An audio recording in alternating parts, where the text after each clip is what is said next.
Holy cow, guys, how are y'all doing? Today we're going to go talk about some of these new requirements for these new GLs for both Luke and Palpatine. And gosh dang it, man, these last rewards I am kind of happy about for the most part. I'm very surprised with the Palpatine ones, personally.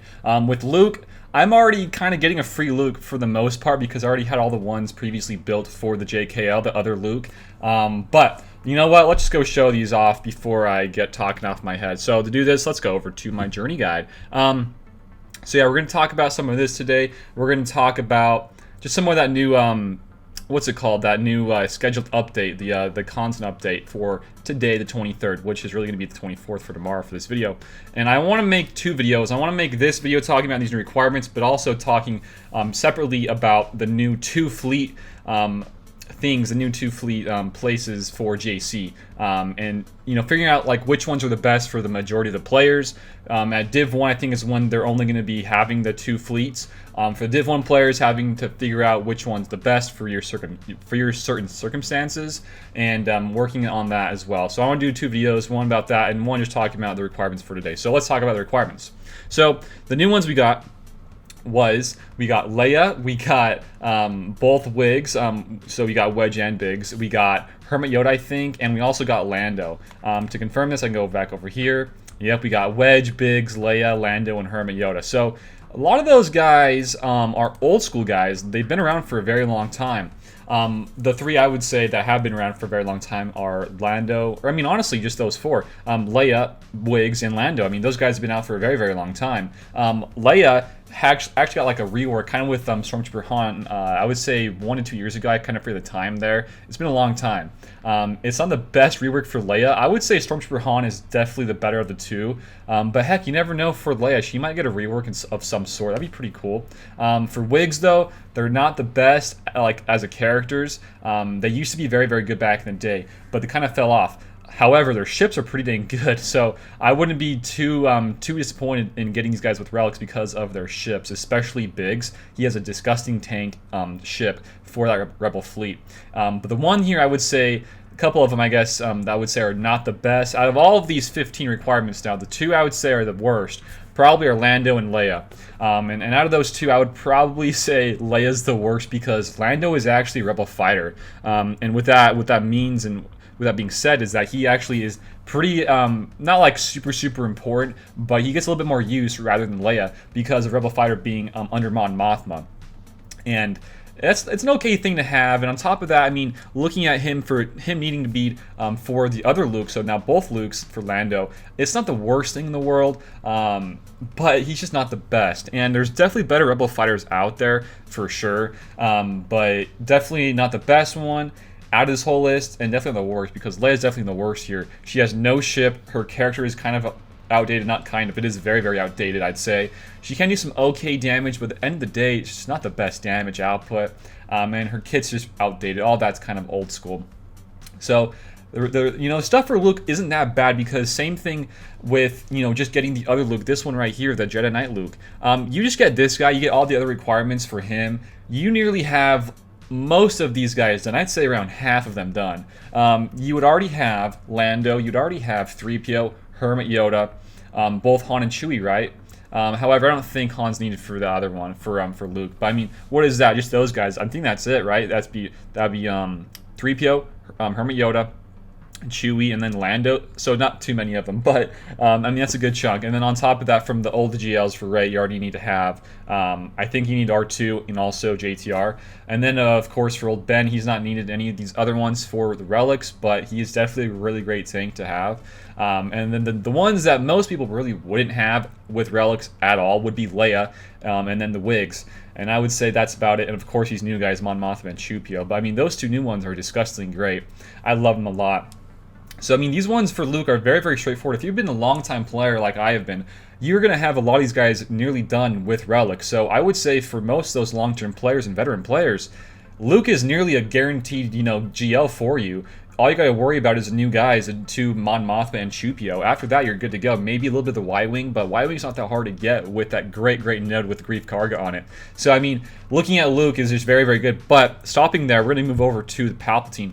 I am very, very surprised with the requirements, the new 5 that we got for Palpatine, and I have been thinking about it, but I just never went through with it because you can see I got a lot of those ones for the Luke already done, so I didn't go for it, but I was thinking about going for Palpatine because of these new requirements. So the new ones here that we got stated was the new not really new. Gosh, how did I say new? JKA, which is Jedi Knight Anakin. Relic 7, which is pretty easy for most people because he's needed for pretty much everywhere else. I'd say he's such a great character. And then we got the new.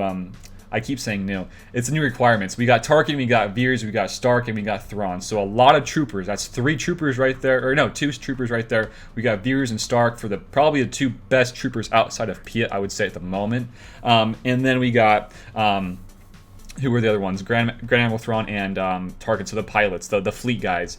Not the worst ones there. I would say now knowing that we were going to have to need Piet with Stark and Veers with relics, that is nearly an entire trooper team built up, and that is disgusting. The troopers with Piet now are such a very, very strong team, and just that, the last requirements for those guys, for Palpatine, for the Emperor, that would sway me. If I didn't... Rather, if I had these guys kind of around the same gear levels, I would probably have gone for Palpatine because I think the troopers are a little bit more fun and they can get a lot more stuff done for you. I would say more than Mon Mothma. However, there's of course a light side TV you got to keep in mind, so I'm not too sure there. But I know for a fact that I would have a lot more fun playing the game if I had troopers over Mon Mothma personally. I think Mon Mothma is more of a defensive team, and the troopers are a lot more offensive oriented. So I probably would have gone for these whole requirements for the GL Emperor, but I kind of held myself back because I would rather go for Luke because I'm way closer to Luke rather. So I mean, it's definitely for both of these guys great requirements. I would say the only ones for the Emperor that are a little bit tougher, I would say, are the Royal Guard and Sidious. Maul probably too. I mean, some of these older ones like Krennic and Dooku, Tarkin. I mean, there's going to be a little bit older, older tunes there, and not everyone's going to have, I guess, relicked up or really even geared up at all. But I think it's going to be a good, mix of, ones that are harder to get and ones that are easier to get, because these ones compared to the Luke, there's a lot more you have to have over time for Luke, like the Han and Chewie, JKL, and all those Hermit Yodas, R2s and 3POs. Like, those are a lot of more legendary events.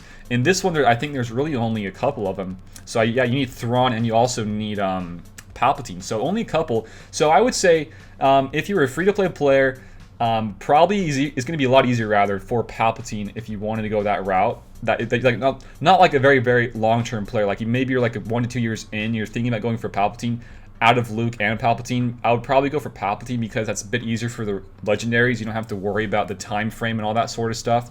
But for Luke, you definitely have to worry about time frame and all that. It's going to take a lot longer of a time. But if you work on that over time, you're pretty much guaranteed a GL. So I don't know. You get a lot more bang for your buck with the JKL and also the new Jedi Master Luke. There's a lot of acronyms here, guys. Oh my gosh. But yeah. Also, let's go hop over to this thing. So I was kind of reading this as I was talking not too long ago. But, I mean, here's all the requirements you can see right here.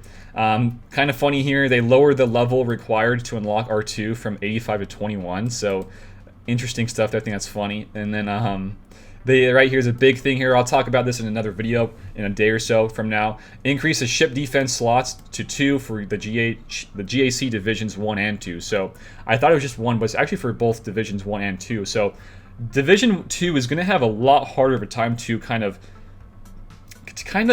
incorporate that into their GACs in their roster. I think it's going to be a lot harder for those guys. Div 1 is going to be a little bit easier because all those guys are already going to have both Negotiator and Malevolence built up, and probably another 2 or 3 other good fleets, like I guess the Radis, maybe the Finalizer, the Empire one, and the Rebels. There's going to be a lot of new fun stuff to play around with. So I'm going to be very excited for that. Also, Mon Mothma is now farmable on 5e light side hard, and that's very, very good for people who want to go for Luke because you have now a whole...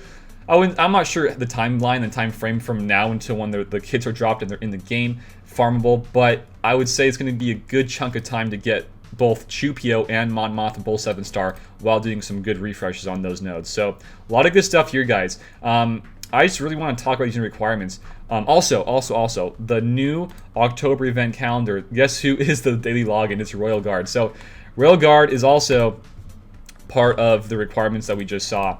And people are speculating he's going to probably get a rework or she's going to get a rework. I forget if it's a he or a she, but I can definitely see that getting a rework because, I mean, thinking about these guys and comparing these guys to Luke, there's a lot more built up for the Luke, I guess you could say, with like the characters and the quality of characters. Like they're pretty good characters in the Luke requirement. So now looking at the Palpatine one, I wouldn't be too I don't think it's too far fetched if we get a rework or two for these Empire and Sith guys. And I think Royal Guard could be a pretty good slot in for either an Empire. It's not really a Sith, so maybe just Empire for the Palpatine team, especially now considering that we're going to have Pia and Vader, and you don't need to have EP with Vader anymore because of what Vader can accomplish for the GL counters. So you're going to have probably another separate team with EP being there and being able to do some pretty big stuff for your team. So I do think Royal Guard can be a pretty huge thing, as well as Royal Guard being a pilot for the Emperor Shuttle. I'm kind of surprised though that the Emperor Shuttle is not on any of these requirements. We had thought it would be, but it's not. It's just a TIE Bomber, which is not the worst thing in the world. But definitely great stuff here. And like I said, I'll go talk about some more fleet in my next video to help you guys out with Division 1 and Division 2. But if you guys are hyped for these requirements like I am hyped for, definitely let me know down below in the comments. If you guys are not there yet, maybe you guys are closer, let me know on those as well for the requirements. I'm very pumped for these things, guys. I'm very pumped about the 2 new fleets in GAC. I think it's all going to be really fun. The one thing I'm be kind of curious about is, when do you guys think these new GLs will kind of drop for kits and the actual release date of them? I'm not too sure, but let me know if you guys think you have a good idea of when that will be. If you guys have any more comments, let me know down below in the comment section below. If you enjoyed the video, give it a like, share it around, and sub to the channel if you guys are new here. If you guys want to check out Discord, Patreon, and channel memberships, feel free to do that. All down below in the description link. Go check them out, guys. And until next time, I will see you all later. Peace out, and have a good one.